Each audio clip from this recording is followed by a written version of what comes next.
Hi hello அனைவருக்கும் வணக்கம். எல்லோரும் என்ன பண்ணுறீங்க, எப்படி இருக்கீங்க? எல்லாம் நல்லா படிச்சுட்ருக்கீங்களா குரூப் 4க்கு? ஸோ சிலபஸ் வந்து கம்மியாகிடுச்சுன்னெலாம் யோசிக்காதீங்க. ஸோ அதுக்கு தகுந்த மாதிரி நம்மளை ஜிஎஸ்சில் பிடிச்சிருவாங்க. தமிழ் வந்து ரொம்ப கம்மியாச்சுன்னா அந்த இடத்துல கொஷின் நம்மளால் ஆன்சர் பண்ண முடியாத அளவுக்கு தான் இருக்கும். ஸோ கொஷின்ஸ் எடுக்கிறவங்க எல்லாருமே நம்மளோட ஜீனியஸ் தான். அதனால் என்ன பண்ணுங்கள், தமிழ் தானே அப்படின்னு படிக்காமல் தமிழ் அப்படின்னு சொல்லி படிங்க. தமிழில் மார்க் கம்மியாக வாங்கினா நமக்கு தான் அசிங்கம். 95 கீழே யாருமே வாங்கக்கூடாதுன்னு நினச்சி படிங்க, சரிங்களா? ஸோ அடுத்ததாக பார்த்தீங்கன்னா, இதுவும் கடந்து போகும், ஆனால் எதுவும் மறந்து போகாது. இன்றைய நீங்கள் வீட்டிலேருந்து படிக்கலாம்.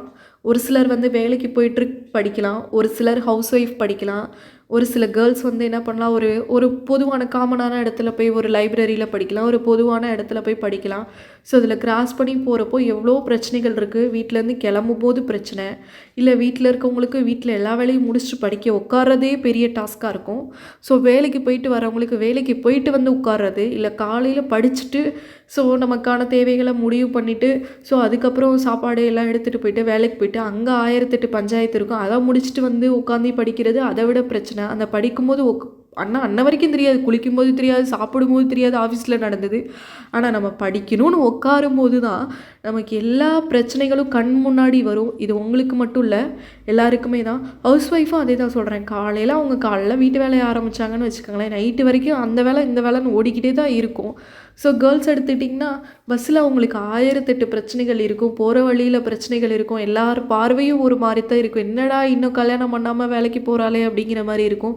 ஸோ படிச்சுட்ருக்க பிள்ளைங்க இன்னும் படிக்குது அப்படிங்கிற மாதிரி தான் இருக்கும். ஸோ இந்த படிப்பை ஒதுக்கி வச்சுட்டு வேலைக்காவது போயேன்னு வீட்டில் உள்ளவங்களாம் அசிங்கப்படுத்துவாங்க. ஆனால் அதையும் மீறி நான் ஒரு கவர்மெண்ட் வேலைக்கு போயே தீருவேன், எத்தனை வருஷம் ஆனாலும் சரி நான் கண்டிப்பாக கவர்மெண்ட் வேலைக்கு போயே தீருவேன்னு 1008 பிரச்சனைகளை தாண்டி தான் நீங்கள் போய் படிச்சுட்ருக்கோம்.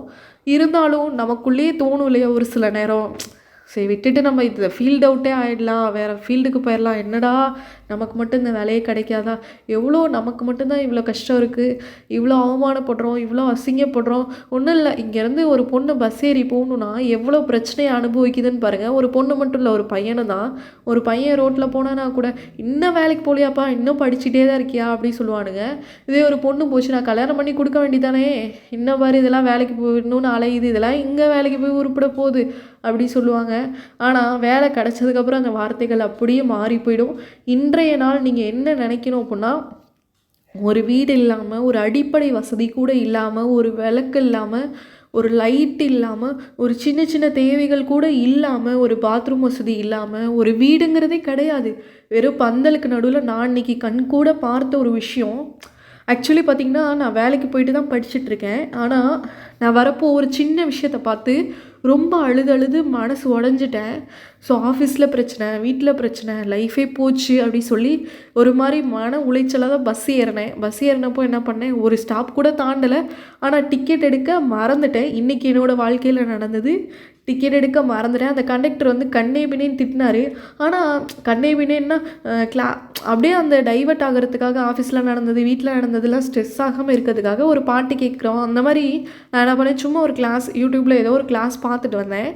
அப்போ வந்து பார்த்திங்கன்னா கண்டக்டர் திட்டுறாரு. அங்கே வந்து ஒரு சார் வந்து கிளாஸ் நடத்திட்டு இருக்காரு. அப்போ வந்து அந்த கண்டக்டர் வந்து பார்த்துட்டு, ஏம்மா அந்த பையன் கூடயே பேசிகிட்டு இருக்க உனக்கு நேரம் இருக்குது, அதனால்ட்ட பேசிகிட்டு இருக்க நேரம் இருக்குது, இங்கே டிக்கெட் எடுக்க நேரம் இல்லையான்னு கேட்குறாரு. அந்த ஸ்டாப்பில் ஏறினது ஒரே ஒரு ஆள், நான் மட்டும்தான். நல்லாவே அவருக்கு தெரியும். நினச்சிருந்தா ஒரு ஸ்டாப்பு கூட கிராஸ் ஆகலை. ஆனால் அடுத்த ஸ்டாப்பில் கூட பஸ்ஸு நிற்கலை. ஆனால் அதுக்குள்ளே அவ்வளோ பேச்சு. ஒரு பொண்ணை பற்றி என்னன்னு தெரியாது, அந்த பொண்ணோட கஷ்டங்கள் தெரியாது, ஆனால் ஈஸியாக அவ்வளோ வார்த்தைகள், நல்ல வார்த்தையாகவும் இருக்கலாம், கெட்ட வார்த்தை, அவ்வளோ வார்த்தைகள் அத்தனை பேர் பார்க்குறப்போ எனக்கு அவ்வளோ அழுக தாங்க முடியல. நான் உடனே அழுதுட்டு என்ன சொல்கிறேன்னா, என்னை அடுத்த ஸ்டாப்பில் இறக்கி விடுங்க, நான் இறங்கிடுறேன் அப்படி சொல்லி அழுக தாங்கலை. ஆனாலும் எனக்கு பக்கத்தில் இருக்கவங்க எல்லாருமே என்ன பண்ணாங்க, ஆறுதல் படுத்தி. ஆனால் என்னுடைய அழுகை வந்து இது காரணமாக இல்லை, என்னடா போகிற இடம் ஃபுல்லாக நமக்கு இப்படியே தான் பிரச்சனையே வருமா, பிரச்சனை தான் வாழ்க்கையா அப்படின்னு நினச்சிட்டா என்ன பண்ணேன், இறங்க போனேன். அந்த டிரைவர் என்ன பண்ணார், உட்காருமா பரவாயில்லம்மா அப்படி சொல்லிட்டு உட்கார வச்சுட்டாரு. நானும் கொஞ்சம் பேசுனேன். எதுக்கு இப்போ இப்படி பேசிகிட்டு இருக்கீங்க, ஒரு பொண்ணு உங்களுக்கு தெரியுமா, நான் என்ன பண்ணிகிட்டு இருந்தேன் தெரியுமா அப்படின்னு நானும் திரும்பி பேசிட்டேன்.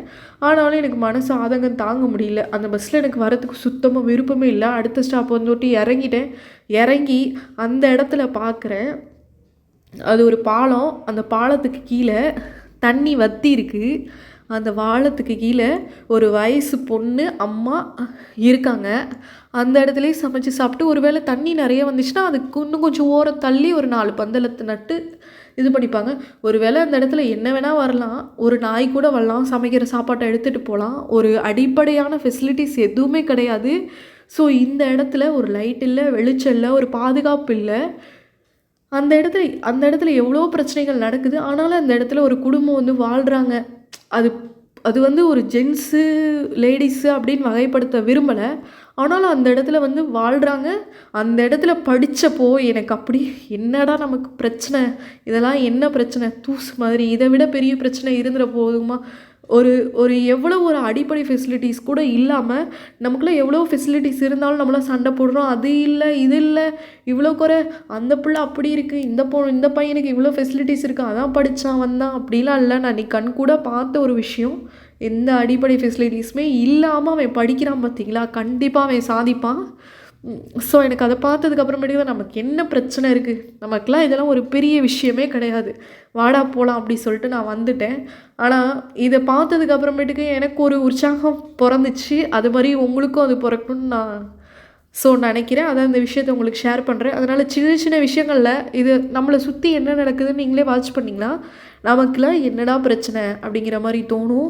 ஸோ எனக்கு இது வந்து ஒரு இன்ஸ்பிரேஷனாக இருந்துச்சு. உங்களுக்கு இன்ஸ்பிரேஷனாக இருந்துச்சுன்னா கண்டிப்பாக இதை எடுத்துகிட்டு நீங்கள் உங்கள் லைஃப்பில் வந்து என்ன பண்ணுங்கள், நெக்ஸ்ட் லெவலை நோக்கி போகிறதுக்கு பாருங்கள். ஒவ்வொரு நாளும், ஒவ்வொரு நேரமும், ஒவ்வொரு நிமிஷமும் நமக்கு முக்கியம். இந்த நிமிஷத்தில், இந்த செகண்டில் நம்ம படிக்கிற கொஷின் கூட அங்கே வரலாம். ஸோ இப்படி திங்க் பண்ணுங்கள். நமக்கு இருக்க நெகட்டிவ் எல்லாத்தையும் பாசிட்டிவ் தாட்டாக மாற்றுங்க. தேங்க்யூ. Thanks to all.